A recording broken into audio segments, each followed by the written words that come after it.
good Tuesday afternoon to you. We appreciate you watching and listening to the show. We work hard on this program, especially our flagship show, the I Love CVille Show, which airs Monday through Friday, 12:30 to 1:30. And the concept of the program, we have a lot of new viewers and listeners. The concept of the show is to be the 2025 version of the newspaper from yesterday or from a generation ago. And in that newspaper, you had various sections of content. The front page, your most important stories, and then you had the front page above the fold or below the fold. You had the commentary section where folks were offered their opinion on topics that they thought mattered. You had your sports section, your lifestyle section, your government section, your business section, your real estate section, and so on and so forth. And that's kind of what we're trying to do here. As some of you know that watch the program, my background is old media, traditional media, legacy media, both, actually all three, print, radio, and television. And we're kind of using a little bit of all that experience with producing this content. Now, the game plan with the I Love CVille Show when we launched it, goodness gracious, what is it, like 10 years ago, nearly 10 years ago? I'd have to give you an exact amount, but I can tell you that the amount of videos and the amount of shows that we're producing on the I Love CVille Network YouTube pages are approaching 5,000 unique videos. Goodness gracious. And the game plan with launching the show was to, frankly, attract attention to some of the businesses that you see behind me right now. VMV Brands is an advertising agency where we manage the brands of a number of companies in Central Virginia and Charlottesville and beyond. And we've kind of branched out into real estate, into deal brokerage, into owning and buying and selling real estate for ourselves, and helping our clients in their pursuit of finding deals in Central Virginia, and we're working on a number of those now, and it's exciting. It's an exciting time to be a deal broker. It's exciting time to be someone who's kind of at that crossroads of helping raise venture funding for businesses that need to expand or need to launch or need to grow, and we do a lot of that, folks, just quite a bit of it. And the uncertainty out there on Main Street and on Market Street and on Preston Avenue, and the turmoil on Wall Street, and the roller coaster ride of our retirement accounts and our Roth IRAs and our 401ks has created a level of interest with our shop and our firm and the text messages and the phone calls on my phone that, frankly, I haven't seen in a really long time. I saw it during COVID.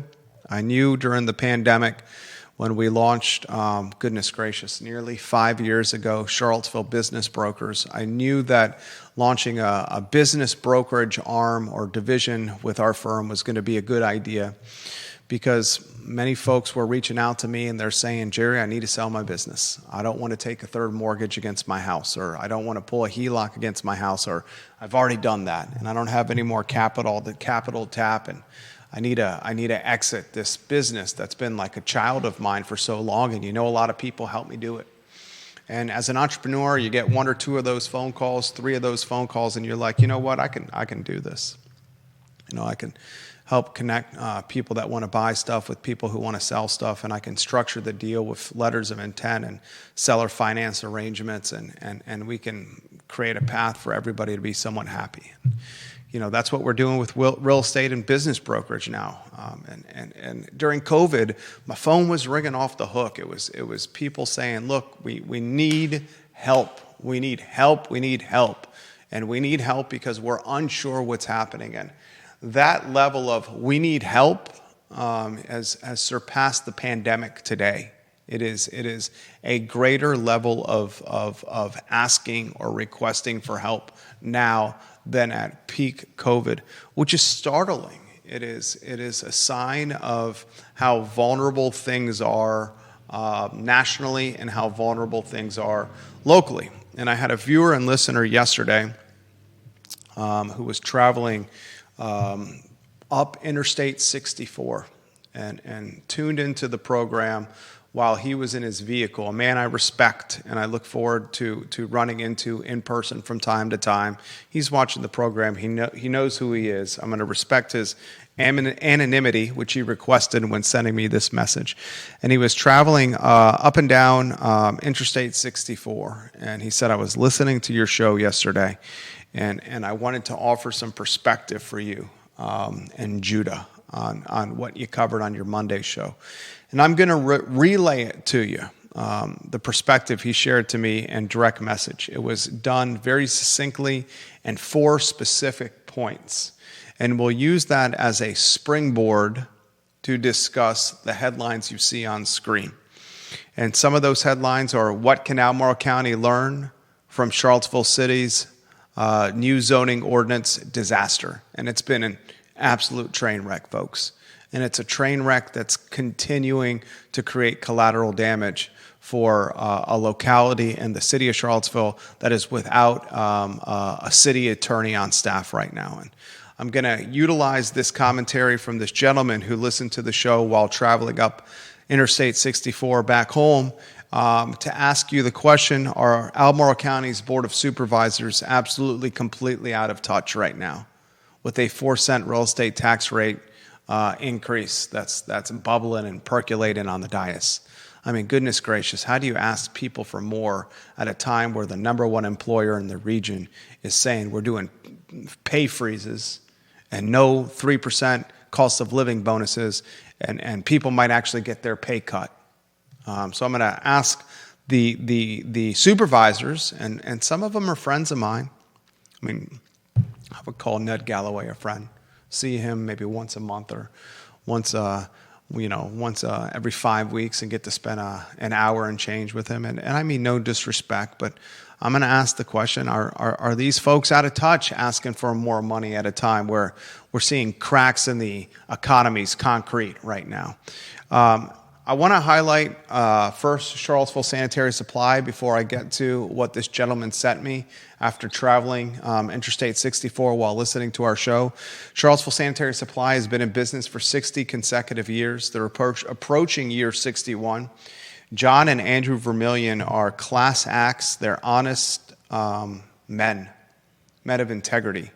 And their business, Charlottesville Sanitary Supply on East High Street and online at charlottesvillesanitarysupply.com, is a business that has been built on communication and doing the right thing and following through and providing knowledge and value to customers. So keep these businesses, guys, in operation. And Charlottesville Sanitary Supply is as good as it gets for locally owned and operated. So Judah Wickhauer, I sent you a copy of this message yesterday at the end of the day. I'm going to read it on air, and I think it's a great diving board into today's pool of headlines on the Tuesday, April 22nd edition of the I Love CVille Show. First, a gentleman, and we respect everyone's request for anonymity, said, please use anonymous cover for me on this topic. And he said, you and Judah's show yesterday was an absolutely fantastic program. Unfortunately, there were lots of material topics, and I was passing through Interstate 64 to Charlottesville as it began. He says this, first, a few negative things on the Cherry Avenue grocery store project. That project, he says, and he's in this business, ladies and gentlemen. He's in the business of development. And he says, that project is either going to fail after philanthropy stops 30 months into the project as the project is hemorrhaging and in the red, or that CVille grocery store is going to morph into a popular and trendy Foods of All Nations type grocery store that will further gentrify Cherry Avenue and CVille and evolve it into a Belmont 2.0, which will worsen the conditions of folks currently living in CVille, because it will make the neighborhood considerably more unaffordable. That's the first point he made after yesterday's program. You and I, Judah, had a back and forth on that yesterday. I want to talk about the grocery store. This is an angle that we have not talked about. that the grocery store kind of evolving or morphing into this like boutique or Tony or like farmers market or foods of all nations type thing, and how it could gentrify the neighborhood even more. We'll talk about that. Second, he says, Jerry was right on yesterday's show in his discussion with Judah. The rich and the wealthy get richer in down times and down markets, especially in Charlottesville. Wealthy or wise can ride out what's about to happen, and real estate in the urban Charlottesville ring will not crash like it did in 2006, because those of us here have so much more equity and wealth than we did in 2006, 2007, 2008, and beyond. He says we will see severe stagflation in our local micro market due to this. Median wages will drop and unemployment will rise, but services and housing will not correct in our market, which is different than 2006. And he closes by saying this, Judah, if you want to go studio camera on a two-shot. He says, I am an independent and centrist voter. He says, a lot of uneducated and ignorant people are about to get what they voted for. I'm not throwing shade at people, he says, but anyone who voted red in November and anyone who thinks that the current president gives a rat's tail about the common man is an absolute fool. And he says, thanks again for a fantastic show yesterday. I enjoyed it while driving up Interstate 64 back home to Charlottesville. I appreciated the comment. And I want to unpack the comment and talk a lot of stuff tied to that on today's show. Yesterday's program, Randy O'Neill, thank you for watching the show, and Jeremy Wilson, again, thank you for watching the show. Yesterday's program, I reflected on Judah, and there was some doom and gloom in it. And there was some doom and gloom in it because of concerns that we've talked about off air that made their way on the show. And obvious concerns we have are this tariff war that's in its early stages with China. Yeah. The fact we know that Trump is of this dark triad mindset where he's basically playing a game of chicken with the world's economy and certainly with China. And I think we all are in agreement that Trump is one that generally is not going to back down in a game of chicken. And I'm concerned that what if China doesn't back down in the game of chicken as well? Does that mean the Chevrolet pickup truck and the Ford pickup truck collide and hit each other head on? And what happens if they do? And the real life game of chicken, the drivers die. What happens in the proverbial tariff game of chicken? Is it a crash of significant proportions? And I highlighted on yesterday's show that these housing prices just continue to escalate as we have these influx of people looking to move to the area and, claim their white picket fence and their their 5-bedroom or 4-bedroom house and their acres of land. And as the out-of-market money comes in, the prices go up. Mm-hmm. As a second point of concern we have, the cost of living just continues to escalate. Remote work, hybrid work, or retirees coming here by the hundreds. Yep. I also highlighted on yesterday's show, the impact, which we've been very diligent about covering. These new schools, the Data Science and the Paul Manning Institute, the Biotech Institute, creating a population increase of very wealthy people. Mm-hmm. We talked about mortgage rates upticking. Late last week, close of business last week, mortgage rates were at the high they have been in all of 2025. Many of us, including me, anticipated rates to drop by this time with Donald Trump in office. We expected him to pressure Powell as he's doing and for rates to actually drop. Powell's just ignoring the president. We've highlighted credit card debt and floating debt being at an all-time high, and the headwinds with UVA with no cost of living raises and no performance-based bonuses, and the word on the street is actual pay cuts at UVA. And we highlighted the return to office with the government sector, and many folks locally here work in some kind of supply chain tied to employment chain tied to the government, the federal government in some capacity. And layoffs are happening in the federal government thanks to Musk and Doge, right? We highlighted the frontline workers, retail and hospitality and food and beverage, and how they can't afford to live here, and how small businesses are looking for folks just to work their jobs. And the $20 an hour to work in retail or to work in a restaurant just does not cut it anymore. Yeah. Because folks are driving 45 minutes to those jobs and they just don't want to do it, right? So we've highlighted all these indicators of why we're concerned. And these indicators got many in our community, or much feedback that I've heard from folks that watch the show, worried. They were worried because they count on us when listening to the show.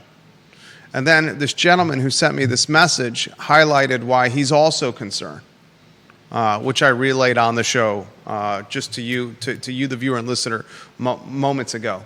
Then you got like kind of these independent variables that could be very direct impacts. Albemarle County, the 4-cent real estate tax rate increase. Goodness gracious, what a terrible time to do a tax rate increase. Is there ever a good time? Is there a good time to do it on the brink of a potential recession? I'm not saying it's a good time now. I'm just saying, is there ever a good time to raise the taxes? It just seems to me when the assessments went up on houses that you already got your uptick in revenue, and maybe now's the time to stockpile some on a rainy day and not spend more. Like, how do you create affordable housing by raising the real estate tax rate? I mean, to be fair, part of the, I don't know how much this includes Albemarle County, but I believe Charlottesville has spent a fair amount of money on affordable housing, and part of that is in tax rebates, I think. I don't know if Albemarle County is doing something similar to help people in lower income brackets or not, but yeah. There's tax relief across the board in the city and the county. Folks just have to take advantage of it. It's there. It's tied to median income or lack of median income. Yeah. It's tied to AMI. So we want to take yesterday's show, which was a little doom and gloom, and maybe with today's program, kind of try to, I don't want to come We have to... happy news? What's that? We have happy news? I'm generally a person that's glasses half full. Would you say you're a glasses half full person or a glasses half empty person? I'd say it depends on the situation. I've known you for 15 years. And those 15 years, I would say that you're neither a glasses half full or a glasses half empty. You're just a person that says, there's a glass with water in it right there. That's the Judah I know, which is what makes you great. You're neither too high or too low in your demeanor. You're just matter of fact, there's a glass with water in it. Yeah, I need some measuring devices and a little more information. Right. Yeah, he's gonna unpack it in every capacity possible, and that's what makes Judah. That's why he makes a good contributor to the show. Why don't we start with the tax rate, 4-cent real estate tax rate increase? Put that lower third on screen. Can you make a compelling argument for the viewers and listeners with all those headwinds that I just outlined? UVA and federal government cutting and federal government spending and UVA not giving people the bonuses they need just to keep up with inflation. I'm not even sure 3% keeps up with inflation, frankly. Oh, I'm sure it probably doesn't. You know, the floating debt being more expensive, all that stuff that I highlighted here. Can you put a compelling argument together for me why 4 cents on the tax rate is a good idea to increase? I can't give you a good reason, but I don't know what it is they're trying to achieve with that. They're trying to create housing affordability, and they're also trying to uptick hires in fire and rescue. That's what they're in police, fire, and rescue. So That's it in a nutshell. So the 4%, the 4-cent increase is mostly for services. A very small portion, I think it's like $1.2 million. I mean, we're talking literally that small is going to go to housing affordability, and the remainder is fire, police, and rescue hires and service and enhancing fire, police, and rescue, which I'm all for. I back the blue on the program all the time. I'm all for it too. What I have to ask when we see something like this is, what is there that could have been cut? Is there something that that we're spending money on frivolously that could have been taken off the books to make room for whether paying police and firemen or giving them raises? But I don't have that information. I'm of the mindset of reading, if you're an elected official, kind of the room. I've been passing this on to our 7-year-old and some parenting here. And I don't know if your kids are like this, moms and dads that are watching the program. Is your son or daughter, especially your very youthful, young age son or daughter, our oldest is in first grade, he seems to be the most hyper and the most willing to push parental boundaries and rules in that hour before bedtime. That hour before bedtime is this wild hour of mischief, obviously tied to being tired, right? When you're tired and you're young, you misbehave. I saw it last night with my niece. Yeah, when you're tired and you're young and you misbehave. And I'll often say to our oldest, I'm like, son, read the room. Your mother and I are finishing dinner, or we're cleaning up from dinner. Your mother and I are just trying to catch our breath after a full day of work or after a full day of raising you and your brother here.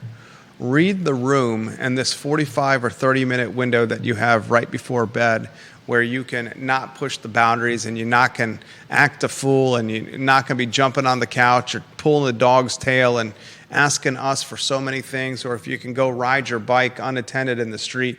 Read the room. It's time to relax. Same type of mindset with our electeds here in the county. Read the room, boards of supervisors. Every penny is as important as it's ever been right now. Every penny. And if we want these locally owned businesses to survive that are obviously going to charge a little bit more than what you can find online because they have more overhead and they got to pay their team members to live in this expensive environment, median family household income $125,800.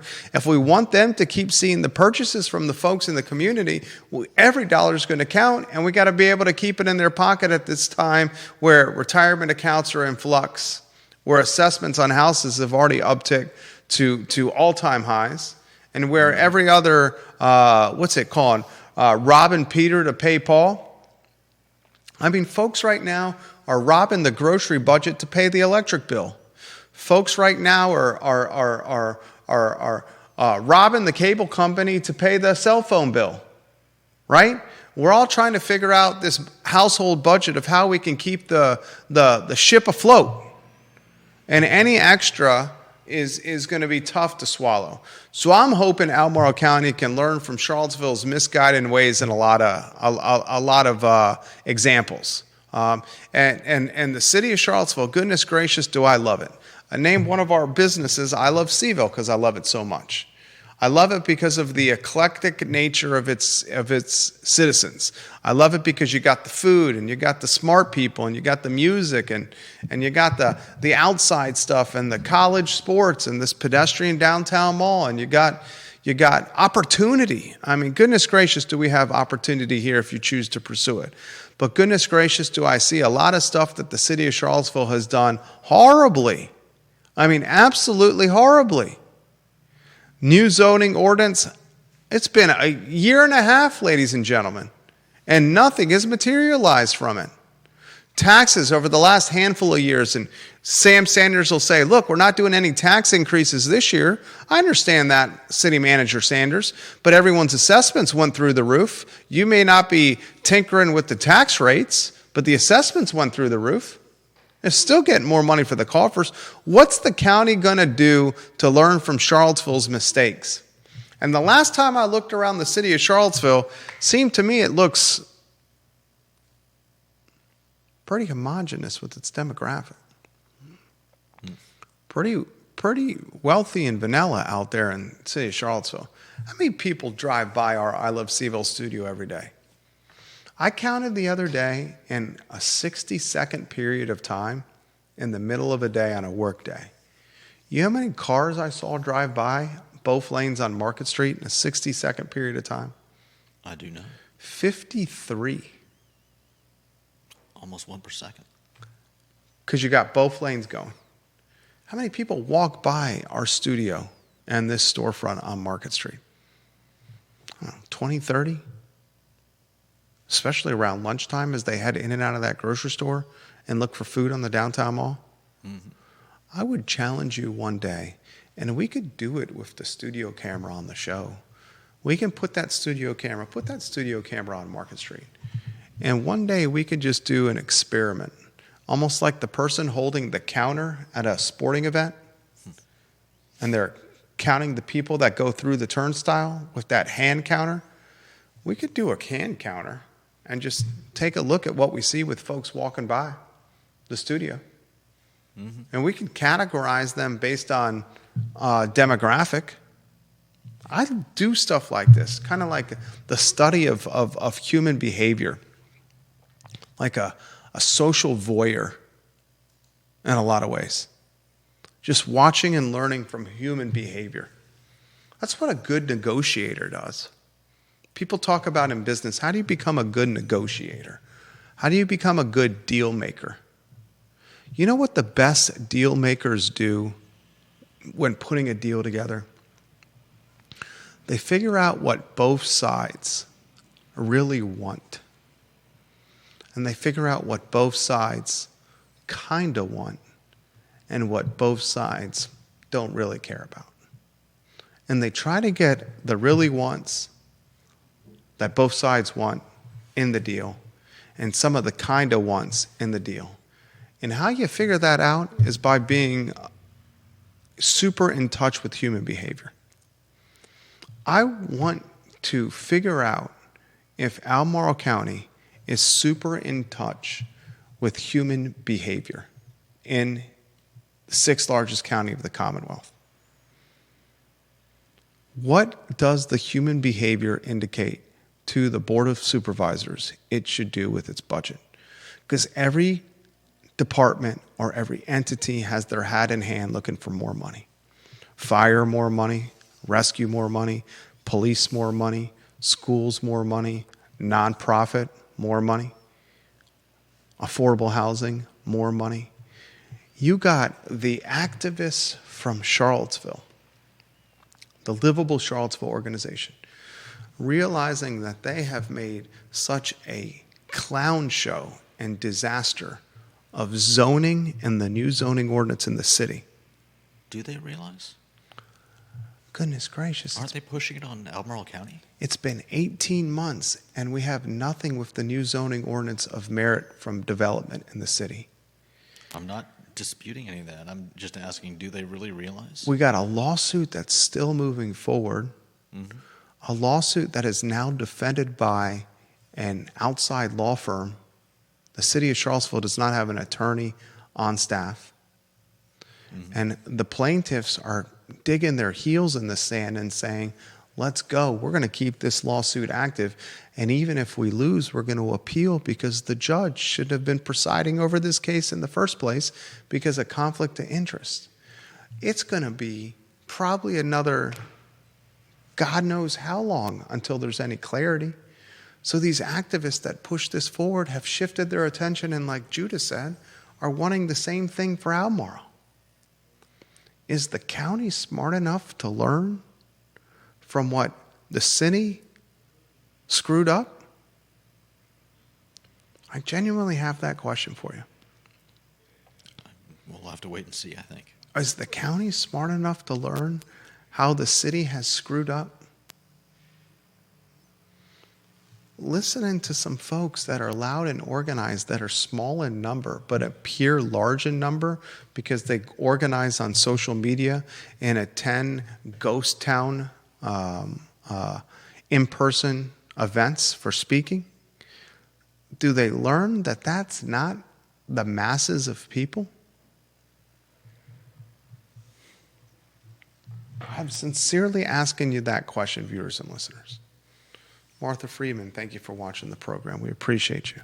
I'm curious of your take on that too, Judah. I mean, make it make sense where you're going to want a 4-cent tax rate increase when assessments across the county year over year are flirting with double-digit upticks. Mm-hmm. When the top employer in the community is very visibly waving signs of distress. Signs of distress where the Board of Visitors wants to cut the operating budget and whittle it down from $5.8 billion a year to a much lower number, at the same time that federal funding in 2023, $384 million, is in absolute peril. Right? Mm-hmm. At the same time, the driver of revenue for the university, the health system, has morale at what could be at an all-time low and has community or patient trust synonymously at maybe an all-time low. We got a health system that is absolutely mired in distrust and perceived dysfunction and perceived credibility issues at a time where the staff is going to get potentially a pay cut when they're hating to go to work right now. Yeah. So I ask you this question as you put that lower third on screen. Which of the two, the city of Charlottesville or Albemarle County, do you think has the most upside for the remainder of 2025 and into 2026? Albemarle County or the city of Charlottesville, if you had to hitch your wagon to something, which has more upside in 2025 or 2026? And you can think about that for a second. If you could put John Blair's photo on screen. He says, Jerry, he says this on LinkedIn. In the end, where's the Republican Party in Albemarle County? Sean Tubbs is reporting that there is only one Republican running for the Board of Supervisors this year. I have never heard of the gentleman. I have already had a Democrat door knock in that district. I don't think anything changes in the county until there's a viable GOP. Explain this to me. This isn't about our politics. This is just about human behavior observation, okay? Take the Commonwealth of Virginia, right? Youngkin won the governor's mansion. Yeah.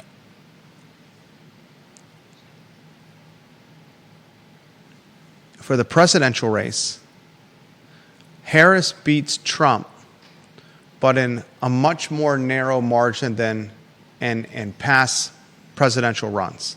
Mm-hmm. Why was the momentum from Youngkin's win in a more narrow Harris-Trump race in the Commonwealth, why was that not utilized as a momentum builder for more diversity in this year's election cycle? More diversity from ideology standpoint. I mean, if I had to guess, I would say that this area is just too saturated towards the left, and anybody who's seen past board elections is probably just maybe a little fatalistic about the fact that this is going to remain a left-leaning area. Is it just complete fear that we're seeing folks take action at Stonefield because Musk may open a Tesla gallery there, and folks are that fearful that that's going to happen if they put an R next to their name in Albemarle? The chairman of the Republican Party, John Lowry, resigned in the middle of his term. Resigned in the middle of his term, right before Donald Trump took office and right in the middle of Glenn Youngkin's governor term. The interim chairperson, Nancy Muir, is doing her best job to right the ship. But if you go to the Albemarle County Republican Party and you look at the key members in the party, who would you say is the one that you most... Let me ask you this question for the viewers and listeners. Who would you say right now in Albemarle County in 2025 has the most visibility or is the face of the Albemarle County Republican Party?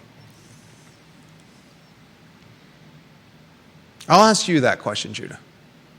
Viewers and listeners, in 2025, on April 22nd of 2025, who would you say right now is the face of the Albemarle County Republican Party? I think you know who I'm thinking of. Who would you say? I would have to guess Hamilton. Philip Andrew Hamilton, right? Yeah. Maybe a close second, Steve Harvey, who owns the First Free coffee shop in the Hollymead Town Center, right? Yeah. Wouldn't you say it's one of those two, with Philip Andrew Hamilton, the clear-cut top one, as the face of the Republican Party? Yeah, most likely. How would you describe Philip Andrew Hamilton as the face of the Republican Party, his personality and his actions? I would say that he's very ebullient, outgoing.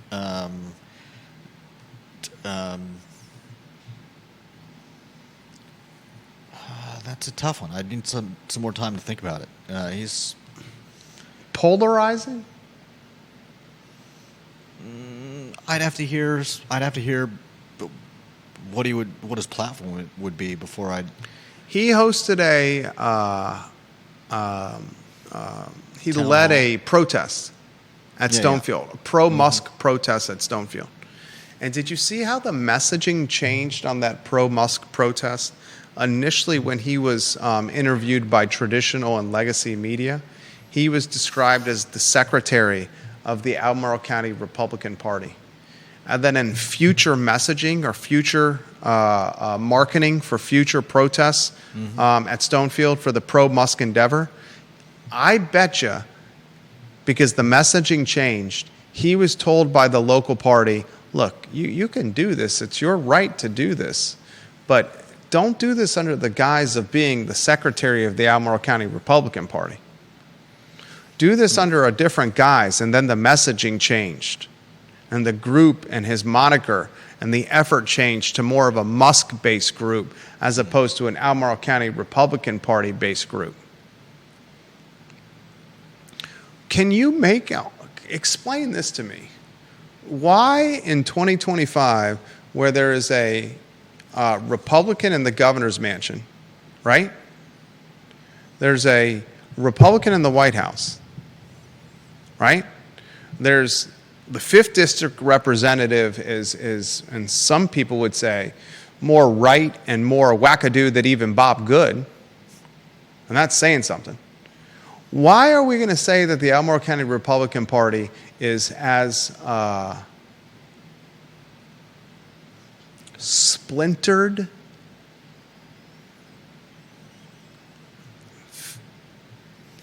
you saying locally here? feeble? I mean, how would you? I mean, because it's still lacking momentum. It's still a small group in a sea of Democrats. But the other factors would indicate that the tide was shifting and you could capitalize on it. Potentially, but I don't think there's a guarantee of something like that. Business side, you capitalize on momentum. I didn't see that momentum capitalized. That's the point Mr. Blair's making there. William McChesney makes the comment. There's a lot of complaints that Hamilton hasn't been doing a town hall. Screaming Mimis want to come to that and disrupt it. I think he's talking about John McGuire. Oh, yeah, McGuire. That's I right. think he's talking about McGuire and not I think Hamilton so, too. there. I think you mean McGuire is what he's talking about. Yeah. Vanessa Parkhill. Trump rubs many traditional church-going country club Republicans the wrong way, especially in the kinder, gentler, Southern Bush-type Republicans. Yeah, 100%. he definitely rubs a lot of people the wrong way. 100%. 100%. Deep Throat. Lessons for Albemarle County from Charlottesville for zoning. 1. Albemarle County and your elected officials, do some scientific surveys to find out what people really prefer, not the nonsense Charlottesville did. 2. Deep Throat. Do the predicate studies first: traffic, infrastructure, economics. 3. Don't hire goofs like HRNA and RHI to do these studies. 4. Slowness and incompetence of administration of zoning and permitting process is a bigger barrier than the actual written rules. Yeah. Address this directly and decisively before making dramatic changes to rules. Amen to that last one, especially. 100% to all that. And I can tell you this. If Albemarle County does not think a poop storm is coming from its residents with lawsuits, if it makes some of these sweeping changes like the city did, they are absolutely bananas.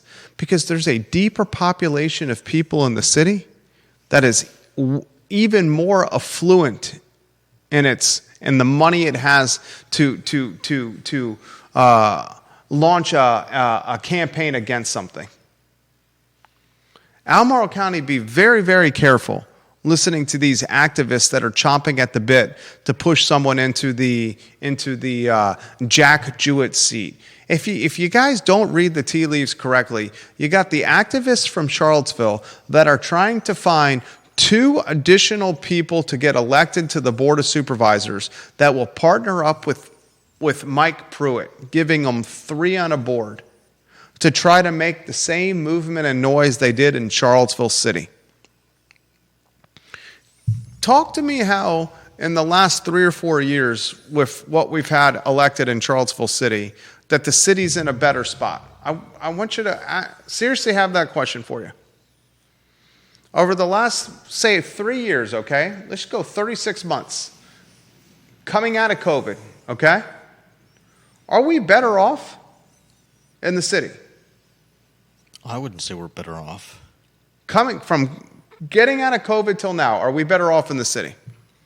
I mean, we're better off than when COVID was ongoing, but taking... Are we better off from 2019? I wouldn't think so. I wouldn't think so. Houselessness, all-time high. Vacancy, vulnerability, downtown mall, all-time high. Development projects, next to nothing. Yeah. Affordability, way worsened. Local business, strength, where's it at? Hiring sector, where's it at? Mm-hmm. Having UVA do its part, that never happened. Never happened. Protecting the pockets in our community that have been historically marginalized and preventing gentrification from happening, that didn't happen. Mm-hmm. See what's happening in 10th and Page and Fifeville? Good night, goodness gracious. Keeping spending from the government in check, did that happen? That didn't happen. Does it ever? Are we better off? Serious question. I don't know that we are.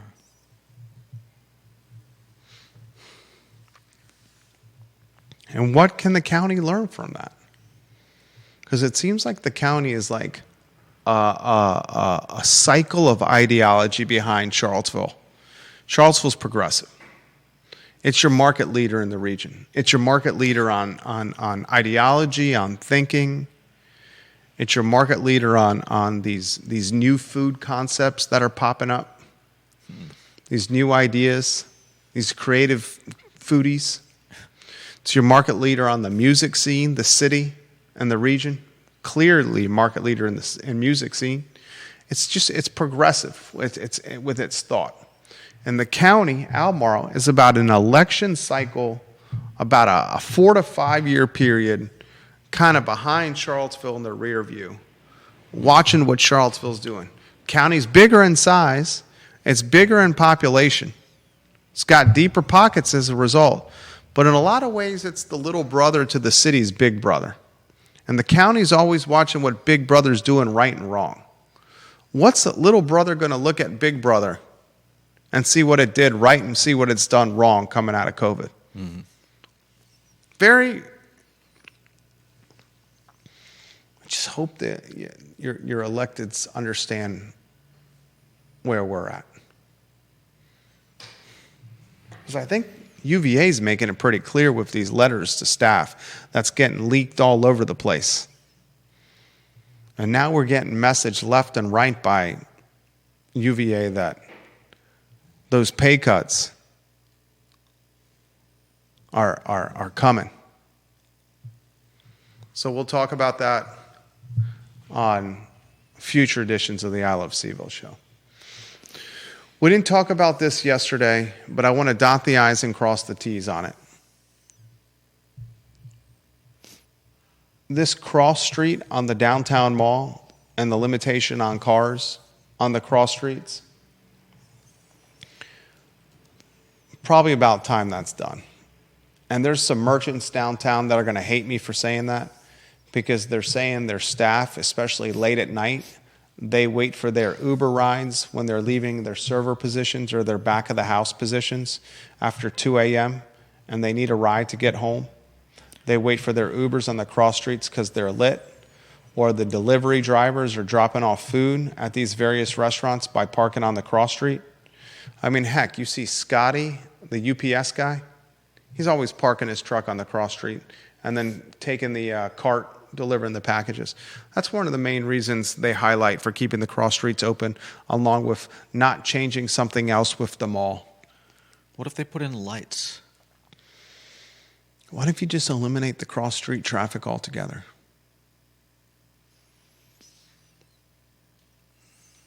And just made it completely pedestrian.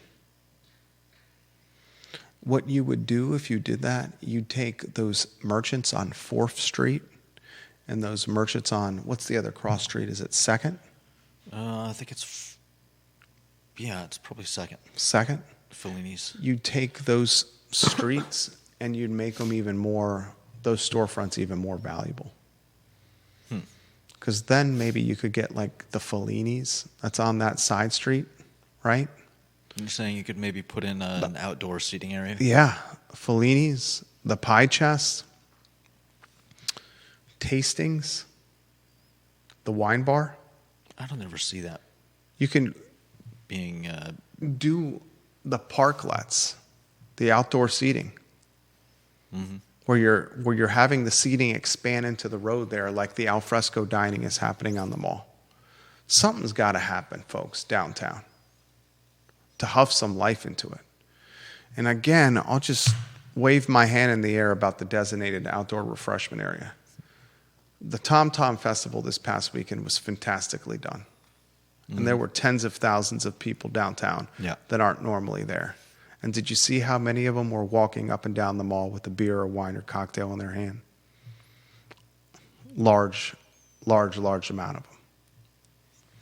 It's time to do something. Make some kind of change happen. All right. It's the Tuesday edition of the show.